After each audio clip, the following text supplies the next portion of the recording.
over the British Isles. My first thoughts were, wow, what was that? You think I'm bloody daft, but this is a UFO.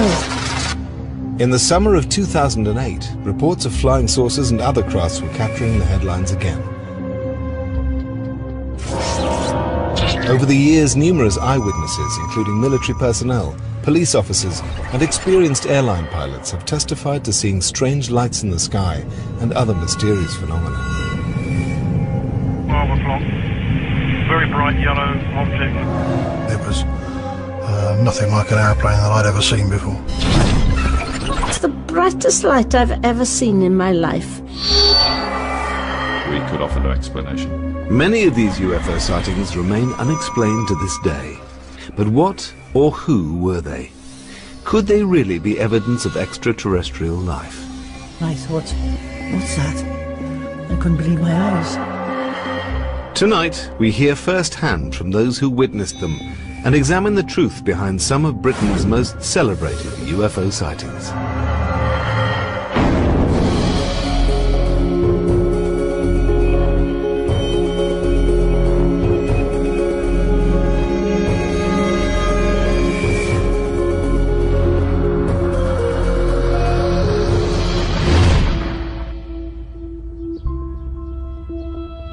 At the beginning of 1980, Todmorden was a little-known West Yorkshire mill town. But before the year's end, the town would be associated with one of the stranger stories in British UFO history. For something you only read about or seen on television, and suddenly, it's there. If you think of a double-decker bus sideways, that's how big it was. And he wasn't the sort of person that would suddenly say something, you know, that hadn't happened. So I believed him. I felt quite safe in the police car.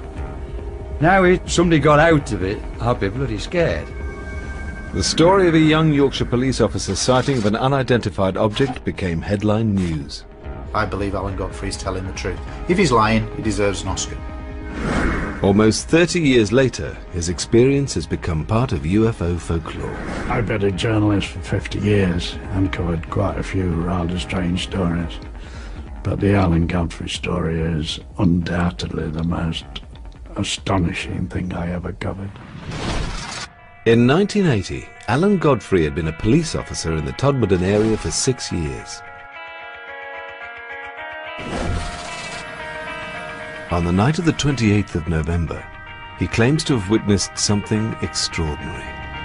We got radio messages from our control room that people were reporting seeing a small herd of cows roaming around a local council estate. And as I'm going up Burnley Road, I could see in the distance, about 500-600 yards up the road, something that had skidded. I thought it was a staff bus that had skidded across the road for some reason. Whatever it was, I decided to go and investigate. So I'm driving towards this object, and I got within about 20 yards, and there it was. An object, nuts and bolts, hovering above the road surface. It was shaped in a diamond shape, and the bottom flange was rotating. The top half appeared to be stationary. I didn't know what to do. I mean, what would you do? Well, if it were you, you'd probably ring the police up. But in my case, I'm already there, so I thought I'd radio our control room. Alpha Foxtrot 203 to control. Now with two radios, we've got a VHF, which is the car radio, and UHF, which is the personal radio. I tried both, and none of them had worked. Come in, control. It was eerily silent. That really does stick in my mind, that was really eerily silent. And for some reason, I don't know why, I picked my clipboard up and started to draw it. I made a quick sketch. So it's there. Rather than my head, it's there, it's black and white. Although he'd made a sketch, Alan Godfrey's story would ultimately centre around what happened next. Now it's black and white. And I'm at the other side of it, driving. Quick glance at mirror, it's not there. I got out of the car. The road surface was whirlpool dry, like a spinning object would make, you know, with all these leaves and branches and what have you. You could see an area of road surface that wasn't like the other. The others were wet, this was dry.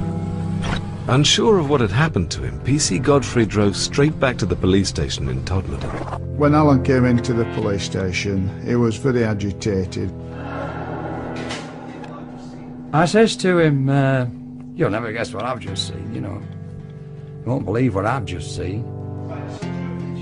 At first, you know, you think he's totally outrageous, you know, but I've no reason to doubt him. I mean, I've known him for a long time, and we know each other really well, and I've no reason to doubt what he said. But the night still had one more surprise left. As Alan Godfrey ended his shift, he noticed something else he couldn't explain. There was approximately 30-35 minutes missing that couldn't be accounted for. For me leaving the police station to coming back. To me, I'd only been away 15 minutes. Over I hadn't, I'd been away approximately 45-50 minutes. What Alan Godfrey claimed to have experienced was strange enough, but he wasn't alone in witnessing unusual phenomena that night.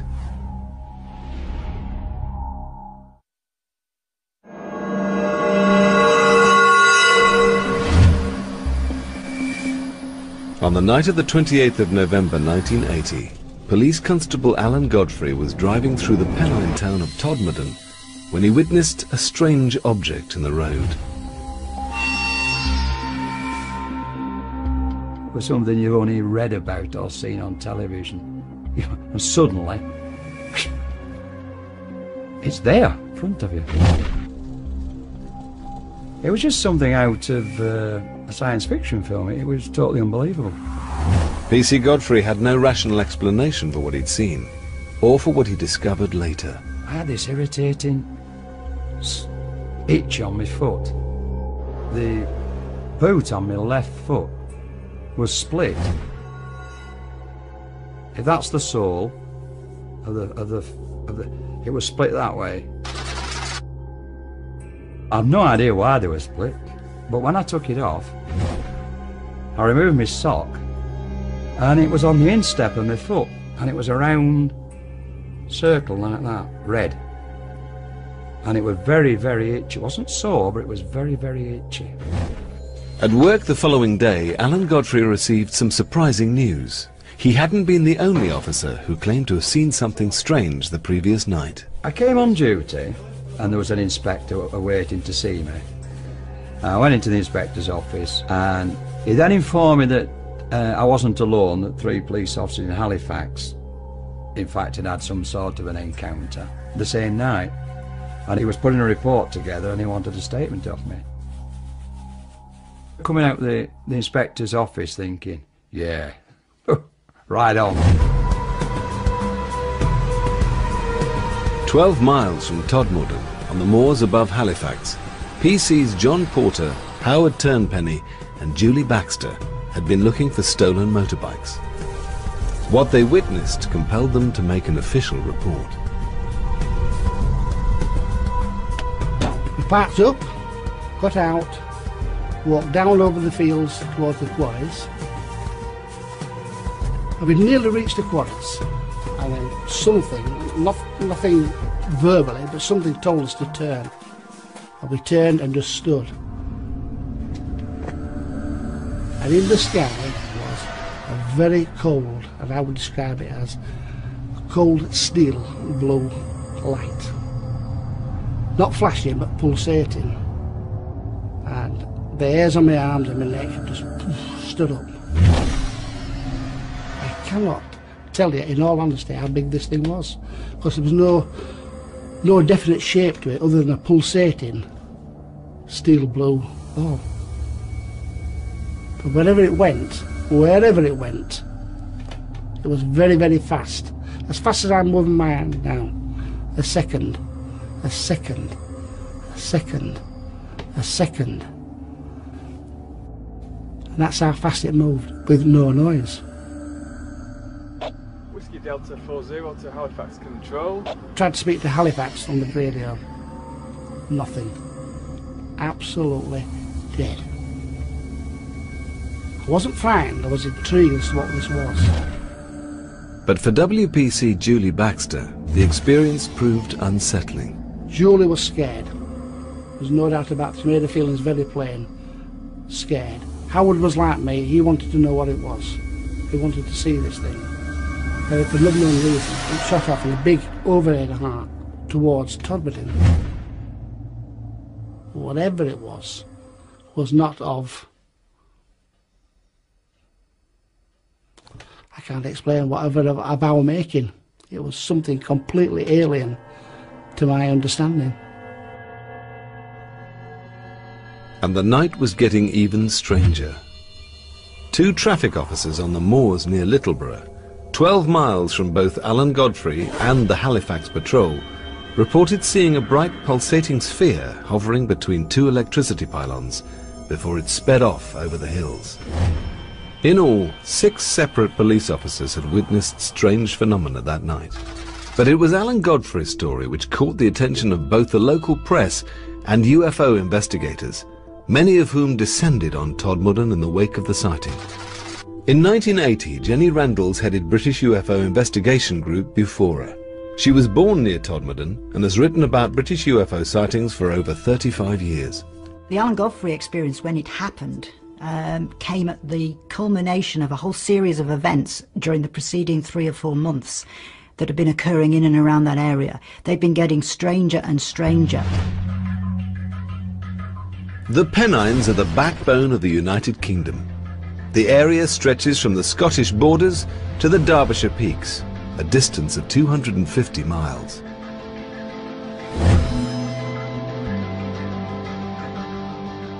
Throughout the 1970s, there have been dozens of reports of objects in the sky over Yorkshire and Lancashire. So numerous were the sightings, the area earned itself the name UFO Alley.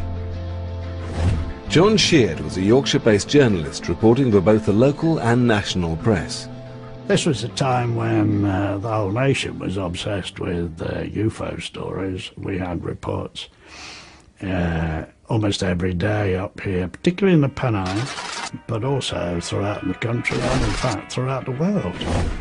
The late 1970s and early 80s were the heyday of UFO mania. The release of films like Star Wars and Close Encounters coincided with the doubling of reports of UFO sightings in Britain.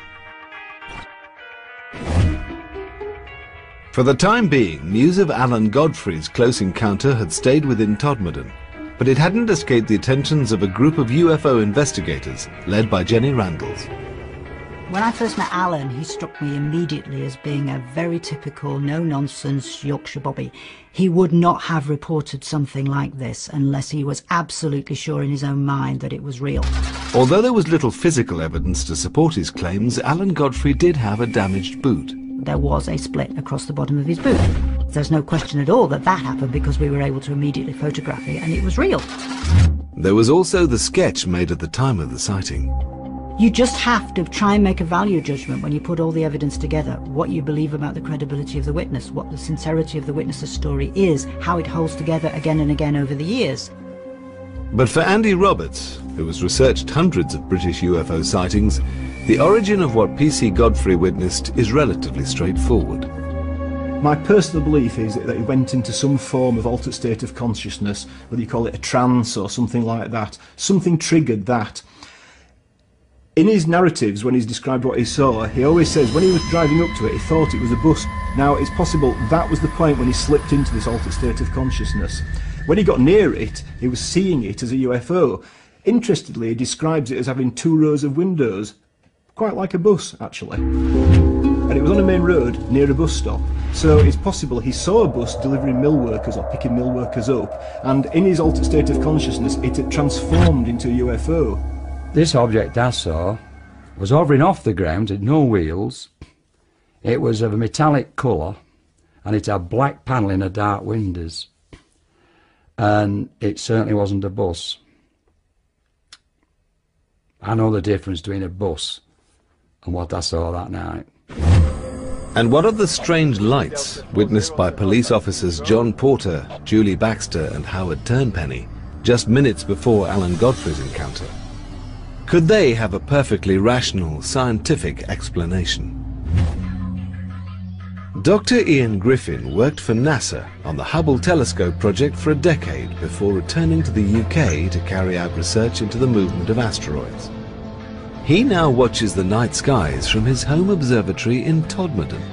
My view is that nearly every UFO that has ever been seen has some kind of explanation, and it's probably because people don't really understand what they're looking at that they just call it a UFO. The planet Venus is often mistaken for a UFO. This is because it's very bright and it's very close to the sun in the sky.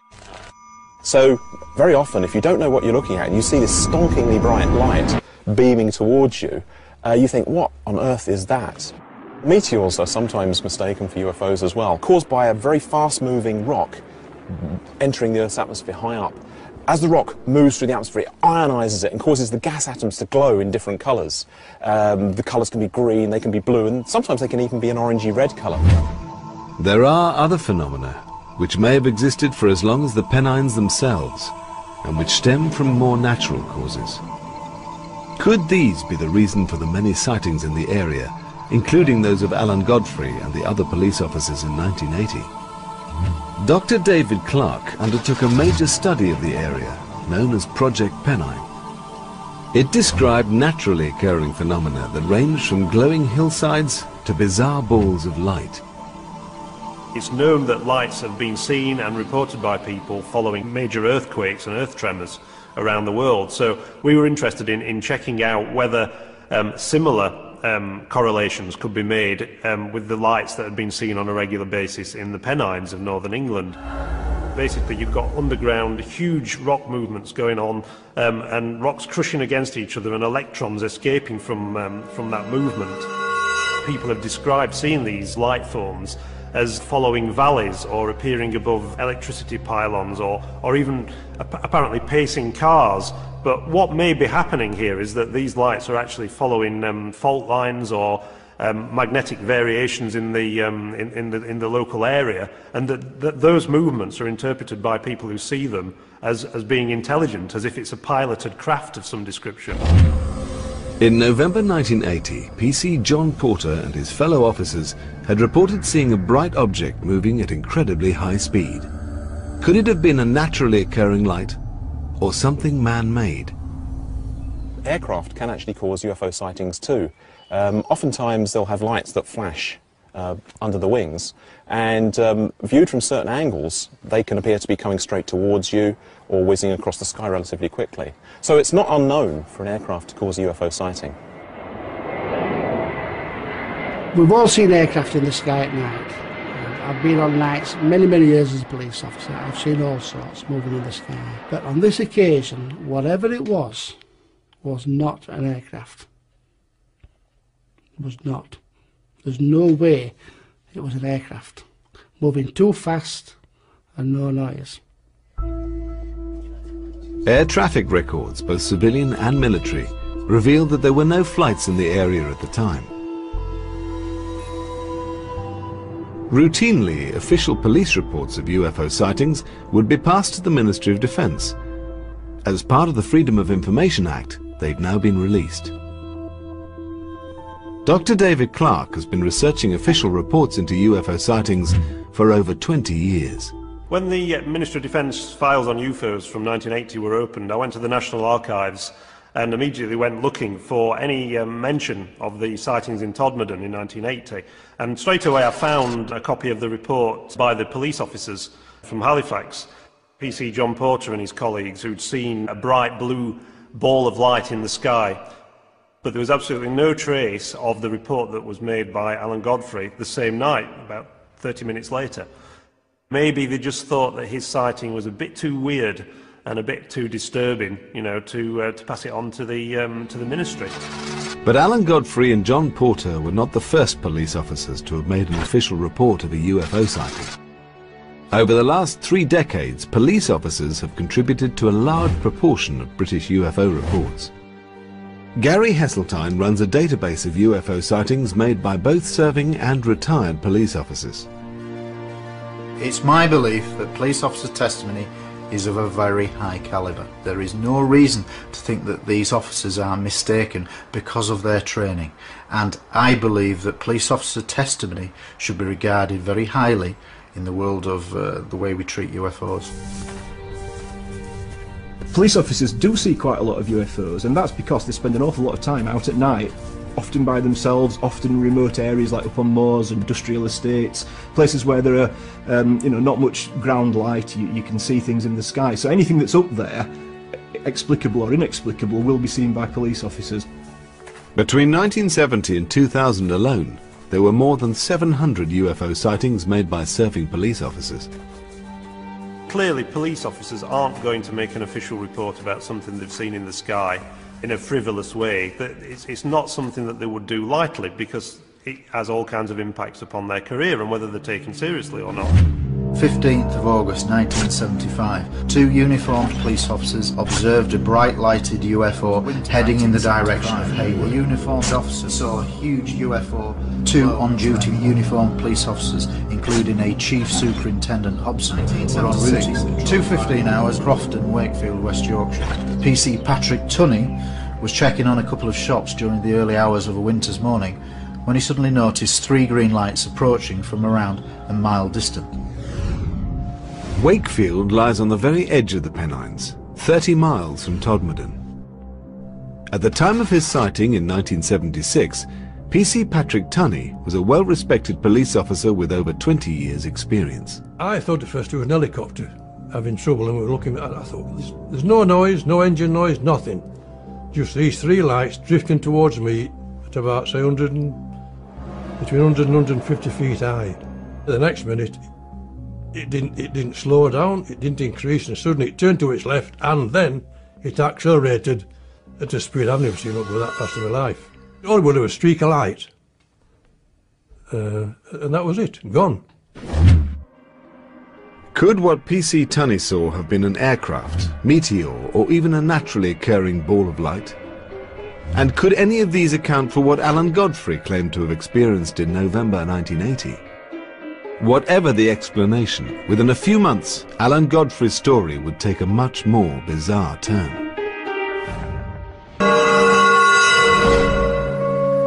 After police officer Alan Godfrey reported an encounter with a strange object in West Yorkshire in 1980, some researchers claimed it to be a landmark in British UFO history. After Alan Godfrey's experience had happened, we were immediately aware that this had cemented the importance of the Pennine area as the hotspot for UFO activity in Britain, and in fact probably the most active location for UFO encounters anywhere in Europe. 18 months before Alan Godfrey's sighting, mysterious bright orange lights had been reported speeding across the night skies of Lancashire. At 2 a.m. on the morning of February the 24th, 1979, Mike Sachs was at home in the village of Stacksteads, getting ready for bed. All of a sudden, the room lit. The light was moving.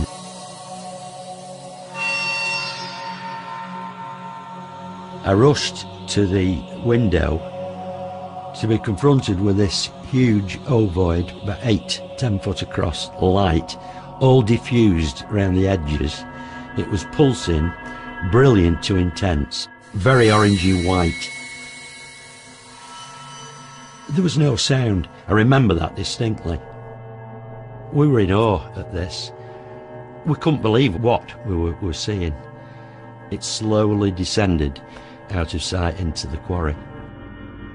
It went through my mind, they do exist. These things do exist.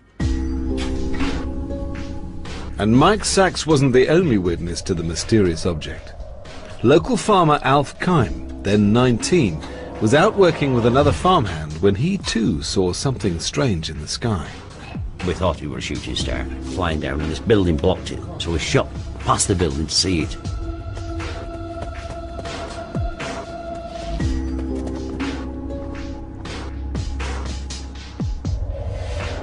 Like amazing, really, because it was the size of 2 double-decker buses.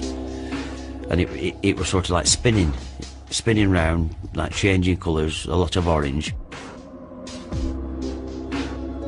And it went right across the skyline, right over the valley then, right over the valley, and it went over, you know, over top of houses, right over to quarry, and I thought, somebody must see that, you know, even though it were late, I thought somebody must see it, you know, we can't leave only months to see this.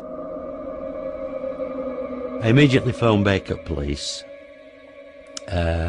reported what I'd seen, and they said, right, he said, well, 2 of our police officers have also phoned in. They were parked up just below the quarry, and they reported it. I phoned my brother Raymond. I went up for him. We came back to the quarry where the Panda car was still parked there, and I said, did you see it? And he said, see it? We thought it were coming down on our blooming heads. So we decided then to go up to the quarry. Now the police officers went up with us.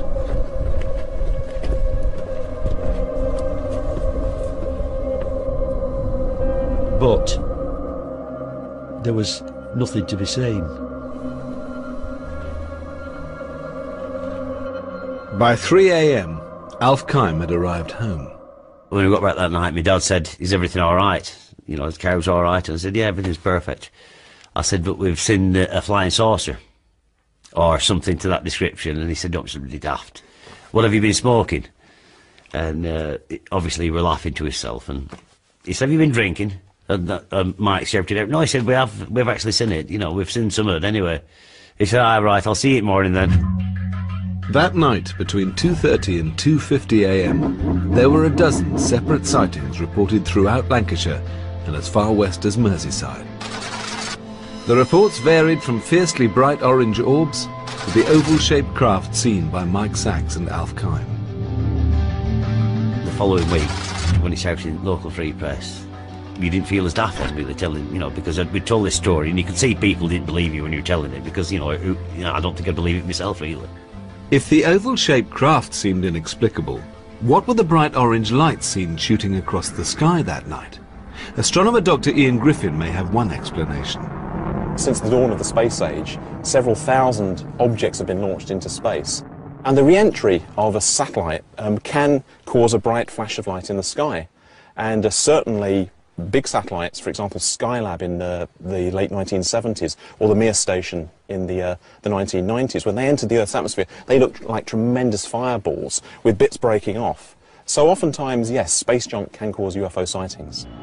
For many skeptics, the explanation for the sightings is even more straightforward. The Pennines has 2 busy civilian airports situated at its edge.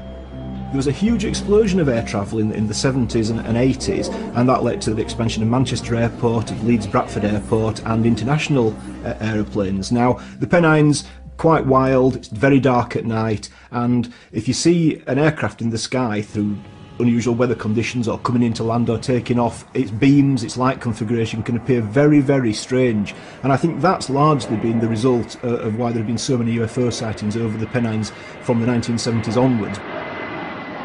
When it comes to UFO sightings over the Pennines, or anywhere else for that matter, we can readily explain away 99% more as mistaken identity.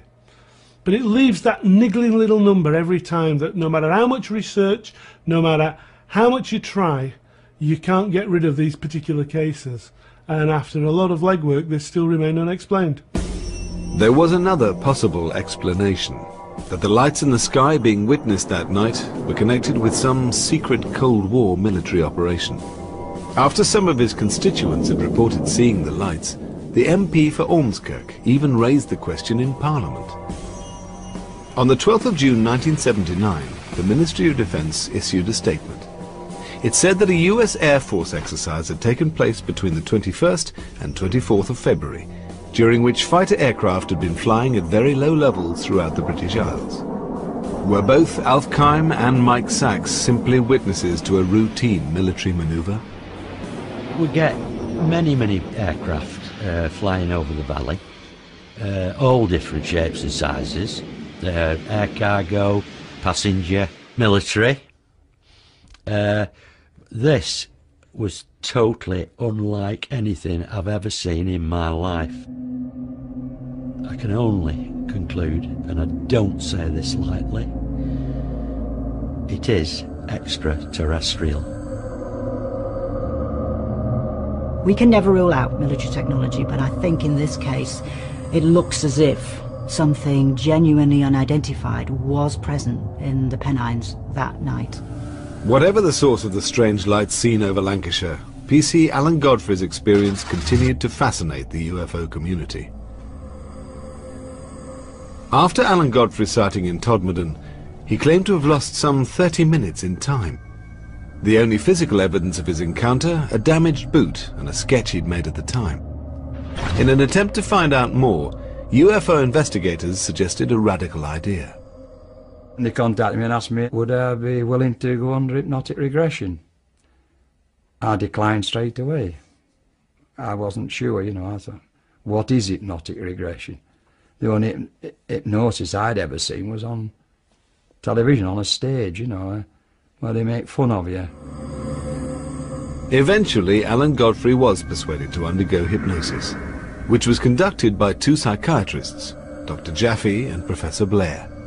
They wouldn't tell either of the psychiatrists what the subject matter was. They would only tell them that it was a policeman who they were going to try to regress to a certain time on a certain date to an incident that may or may not have happened.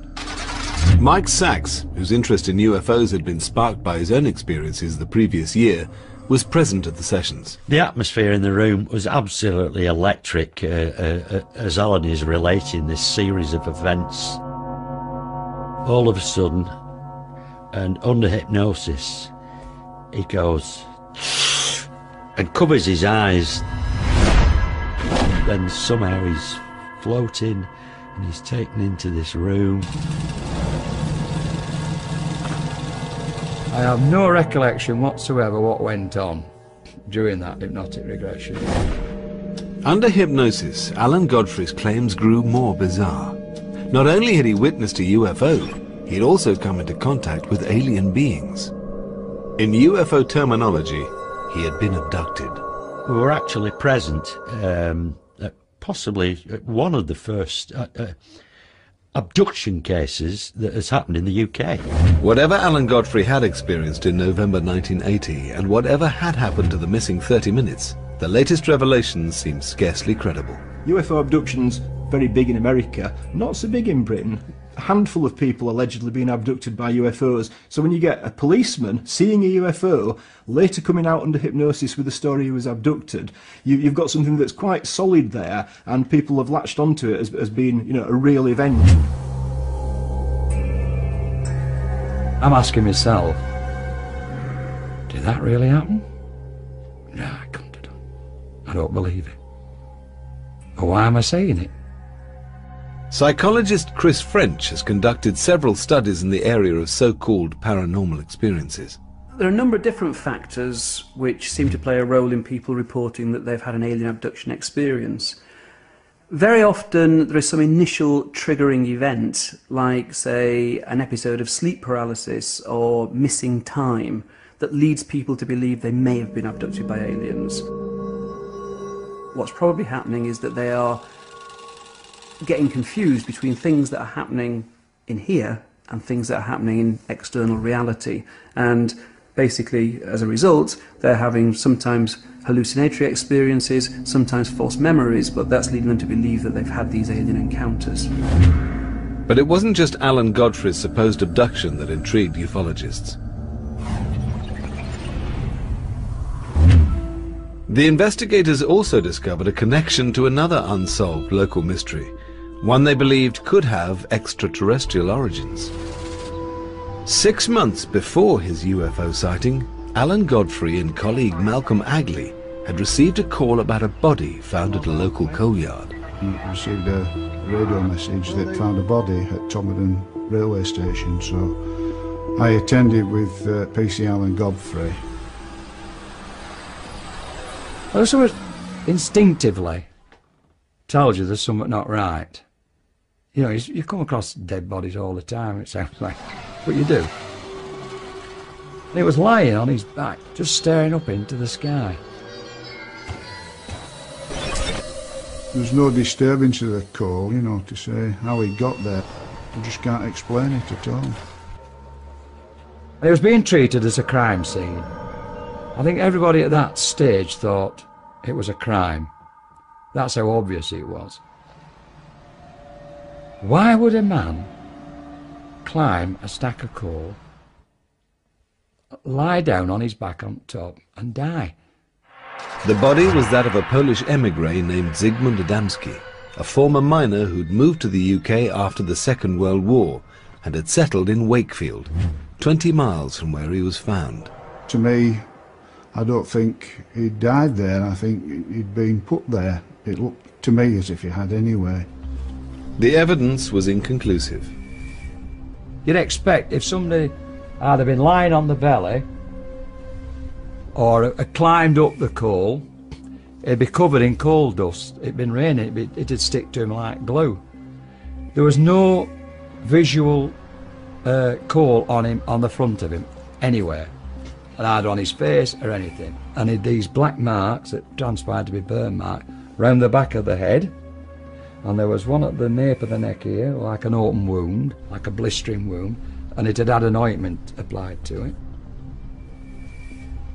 We just thought it was strange, you know, that he had these injuries and this sort of green ointment, which looked nothing I've seen before at all, you know. It just seemed strange and a bit unnatural, really. Zygmunt Adamski had gone missing after a shopping trip. There was no suggestion that he'd planned to disappear, and he was known as a loving family man with no obvious enemies. The autopsy confirmed that Adamski had died of a heart attack. Coroner James Turnbull was mystified, not least by the strange substance found on Adamski's burns. We had the substance analysed, and the toxicologists and the scientists couldn't come up with any answers to what it was, and we came up against a blank at every line of investigation. This was one of the most puzzling cases that I've come across in 25 years. If somebody proved to me that UFOs exist and that there was one around there at that time, and that in some way we could associate it with this case, then perhaps I might say I'd only raise half an eyebrow. Whatever the truth behind Adamski's death, which remains unsolved, Alan Godfrey's association with it was to turn him into a UFO celebrity.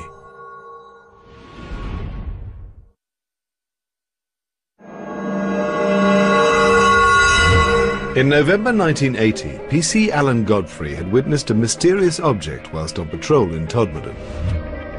If I'd have got out the car and thrown a brick at it, it would have gone clang.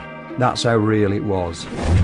Alan Godfrey was also connected to a mysterious death, which remains unsolved after almost 30 years. Zygmunt Adamski had gone missing in June 1980. His body had been found 5 days later, lying on top of a coal heap in Todmorden. At the inquest, Coroner James Turnbull was mystified, recording an open verdict and even suggesting a link with UFOs. I did nearly 27 years in the police, and it's the one thing that I've never really got to the bottom of, and it is bizarre, and it's always been there at the back of my mind. There's just no explanation for it at all. Nobody has ever been charged in relation to the death of Zygmunt Adamski, and the strange ointment which covered his burns has never been identified. To this day, we don't know whether or not there actually is any connection with the Adamski death. The case is still unsolved. They've never found out how his body got onto the top of that coal heap. Some UFO researchers looked at all the pieces of the puzzle. You know, the fact that it was put on a coal tip, and how did he get there? It's mysterious. And they just jumped to the most massive of conclusions, that, you know, the only explanation must be that he's been abducted by aliens and something's gone wrong. The Adamski story was picked up by Sunday Mirror journalist John Sheard. Although more used to covering Northern Ireland and the trial of the Yorkshire Ripper, he recognised the opportunity for an exclusive. I sat down and tried to write it as straight as I could. I didn't want it to sound over-sensational, because it was already a very sensational story. What I didn't know was that when it hit the streets that Sunday, as the front page lead, was the incredible reaction that would happen. I'm talking about literally thousands of letters, hundreds of phone calls. I began to realise that this was a story that, even though I was still a bit iffy about it, had gripped millions of people throughout the world. John Sheard soon discovered PC Alan Godfrey's involvement with the Adamski case, and the later claims made under hypnosis that he'd been the subject of an alien abduction. I've been a journalist for 50 years and covered quite a few rather strange stories, but the Alan Godfrey story is undoubtedly the most astonishing thing I ever covered. What made Alan's story so special from my point of view was the fact that A, he was a serving policeman, and one expects them to be fairly straightforward in recording facts. And of course it came on the heels of the Adamski story and a very strange inquest. Individually they were good pieces, but when you add the two together and a possible connection, you've got dynamite. At the time, Alan Godfrey's story captured the public imagination. Whatever the truth behind it, it's become one of Britain's classic UFO cases. I've got no doubt that Alan's UFO experience was to him real. Whether it was objectively real is a different kettle of fish altogether. We can all have experiences which we believe are real to us, and they can happen some form of lucid dreaming, for instance, hallucinatory states, fugue states, trance states. They're all real to the person, but that's a subjective reality, not an objective reality. On the moors above Halifax, former police officer John Porter is meeting Alan Godfrey. Both reported seeing something unexplained on the night of the 28th of November 1980. How are you? I'm all right, you're wearing grey. Hey, you still got yours, haven't you? Yeah, I know, but it's stuck on. Yeah.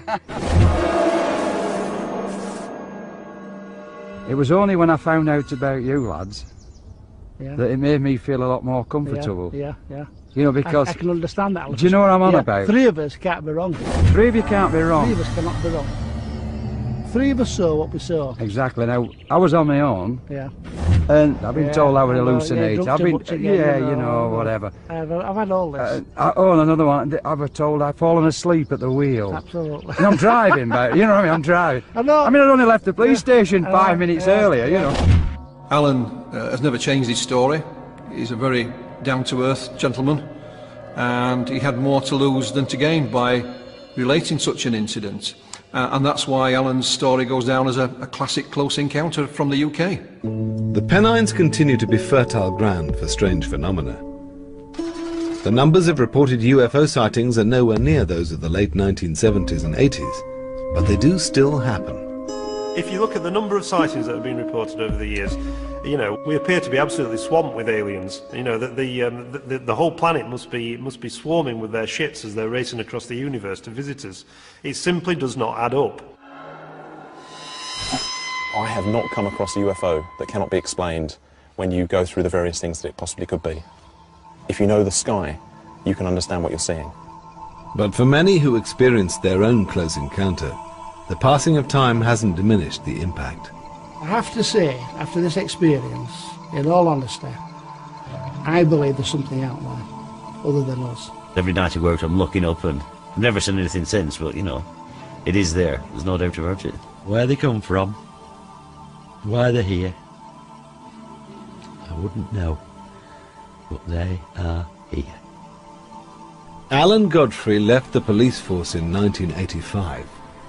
Almost 30 years on, he's still sticking to his story.